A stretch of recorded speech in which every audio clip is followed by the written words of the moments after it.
میں doctor Fahima, professor Marwari college, Ranchi university, Ranchi. ہماری پیاری بچیوں اور دعوت، آج میں آپ لوگوں کو امراؤ جان ادا کے متعلق بتاؤں گی، جسے خورشید الاسلام نے لکھا ہے، مگر اس کے لکھنے والے مرزا ہادی رسوا ہیں۔ چونکہ خورشید الاسلام ایک بہت بڑے نقاد تھے، ناقد جو تنقید کرتے ہیں اسے ہم نقاد کہتے ہیں، سمجھ گئے؟ تو میں آج آپ لوگوں کو خورشید الاسلام کے متعلق بتاؤں گی، جو بہت بڑے نقاد ہیں۔ ٹھیک ہے، تو شروع کیا جائے۔ سمجھیے، خورشید الاسلام ہیما جہت شخصیت کے مالک تھے۔ ان کا مطالعہ وسیع مغربی علوم سے گہری واقفیت، مشرقی اور مغربی پر پوری گرفت، استدلالی انداز فکر، دلکش انداز بیان اور شگفتہ بیانی نے انہیں دوسروں سے ممتاز نقاد بنا دیا ہے۔ ان کے تنقیدی مضامین اگرچہ گنتی کے ہیں، مگر میزان قدر پر دوسروں سے ممتاز اترتے ہیں۔ ان رواں دواں اور شگفتہ انداز بیان اتنا دلکش ہے، جس سے متاثر ہو کر خود مولانا ابوالکلام آزاد جیسے صاحب طرز انشا پرداز نے بھی ان کی تعریف کی تھی۔ تنقید پر ان کی ایک ہی کتاب ہے، تنقیدیں، جس میں گنتی کے تنقیدی مضامین ہیں، لیکن معیار اور وزن و وقار سے ان کے یہ تنقیدی مضامین خاصے کی چیز بن گئی ہیں، سمجھ گئی؟ بیشتر ناقدین کا یہ کہنا ہے کہ اچھی تنقید تخلیق کے قریب آ جاتی ہے۔ اس اعتبار سے اگر ہم خورشید الاسلام کی تنقیدوں کا جائزہ لیں تو وہ ہمیں تخلیق سے قریب تر نظر آتی ہیں۔ وہ اپنے انداز بیان میں رمز و بیان اور محاورات کا اس خوبصورتی سے استعمال کرتے ہیں کہ نثر میں ایک دلکشی اور جاذبیت پیدا ہو جاتی ہے۔ وہ کہیں اپنے استدلالی طرز بیان سے تحریر میں دلکشی پیدا کرتے ہیں، تو کہیں خوبصورت تشبیہ و استعاروں سے اپنے انداز بیان میں باکپن پیدا کرتے ہیں۔ اس طرح وہ اپنی تنقیدوں کو خشک اور بے کیف ہونے سے بچا لیتے ہیں۔ ایک طرف ان کی یہ ادبی لطافت ان کی تنقیدوں کو حسن عطا کرتی ہے، تو کبھی عام سطح کے قاری کو بھرم میں ڈال دیتی ہے۔ مثلاً شبلی نعمانی کا ذکر کرتے ہوئے انہوں نے لکھا ہے: شبلی پہلے یونانی میں جو ہندوستان میں پیدا ہوئے، اور صاحب ہمارے اعلیٰ قابل طالب علم یہ سمجھ بیٹھے کہ شبلی ہندوستان کے بجائے یونان میں پیدا ہوئے۔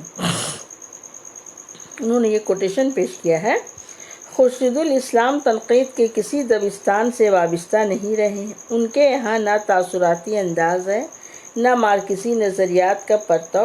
وہ فن پارے کا ہر طرح سے جائزہ لیتے ہیں، سیاسی اور سماجی پس منظر میں بھی فن پارے کو دیکھتے ہیں، اور فنکار کے اسلوب کی خوبیوں اور خامیوں کا بھی جائزہ لیتے ہیں۔ استدلالی اور معروضی انداز بیان اور ادبی شان کی وجہ سے وہ میدان تنقید کے منفرد شہسوار نظر آتے ہیں، سمجھ گئے؟ اس طرح سے انہوں نے امراؤ جان ادا پر ایک تنقیدی نگاہ ڈالی، جس طرح سے وہ امراؤ جان ادا کے بارے میں بتایا۔ انہوں نے خود کہا، انہوں نے اپنے اس مضمون میں ناول کے 2 اقتباسات پیش کیے ہیں، جس سے مضمون میں استدلال کا رنگ پیدا ہو گیا، اور یہی چیز ان کی تنقید کو وزن و وقار عطا کرتی ہے۔ مضمون کی ابتدا میں انہوں نے یہ بتایا ہے کہ آج تک اس ناول کو محض تفریح ہی کی نظر سے پڑھا گیا، سمجھ گئی؟ جس کے نتیجے میں اس ناول کے قابل قدر پہلو نظروں سے اوجھل ہی رہے ہیں۔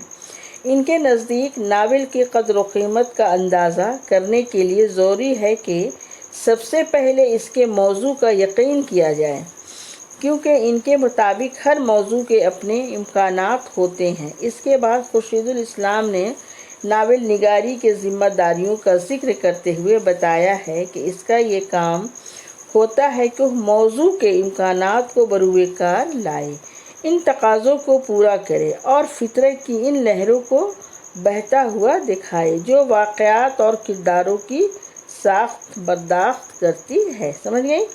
خورشید الاسلام پہلے موضوع کو تلاش کرتے ہیں، اس کے بعد ناول کے ایک ایک اجزاء کا جائزہ لیتے ہیں۔ ان کی یہ خوبی ہے۔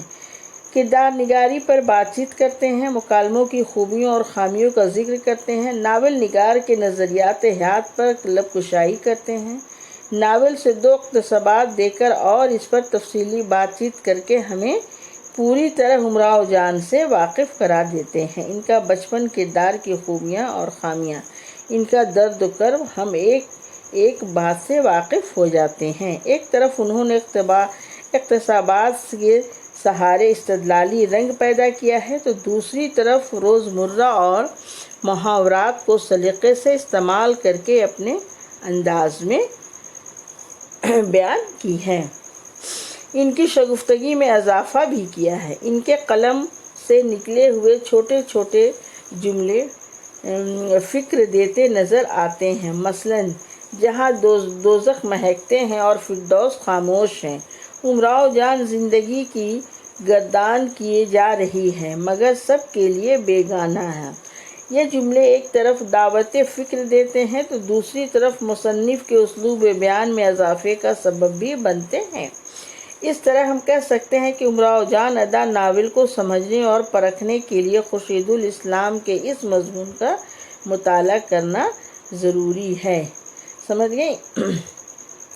خورشید الاسلام نے اس طرح گنتی کے چند تنقیدی مضامین بھی لکھے جو ان کی کتاب تنقیدیں میں شامل ہیں، اور اس کتاب کا سب سے اچھا مضمون امراؤ جان۔ پہلی بار کسی نے اس ناول کا تجزیہ مطالعہ کیا اور خورشید الاسلام نے جس بصیرت افروز انداز سے اس ناول کا تجزیاتی مطالعہ کیا ہے وہ یقیناً قابل تعریف ہے۔ وہ ہوا میں بات نہیں کہتے بلکہ اپنے دعوے کی دلیل میں دلائل بھی دیتے ہیں۔ سمجھ گئی ہوں گی آپ لوگ کہ ایک ماہر نقاد ہیں وہ خورشید الاسلام، اور انہوں نے اپنی تنقیدی نگاہ سے امراؤ جان ادا کو دیکھا اور پڑھا، اور وہ خود اس پر تنقیدی نظریہ پیش کرتے ہوئے انہوں نے تحریر فرمایا۔ تو اگلے موضوع پر پھر میں امراؤ جان ادا پر جو ایک ناول ہے اس میں ایک طوائف کی کہانی، اس کے متعلق آپ لوگ کو بتاؤں گی۔ ٹھیک ہے، تب انشاءاللہ اپنا خیال رکھیں اور مطالعے پہ زیادہ سے زیادہ دھیان دیں۔ ٹھیک ہے، اوکے، اللہ حافظ۔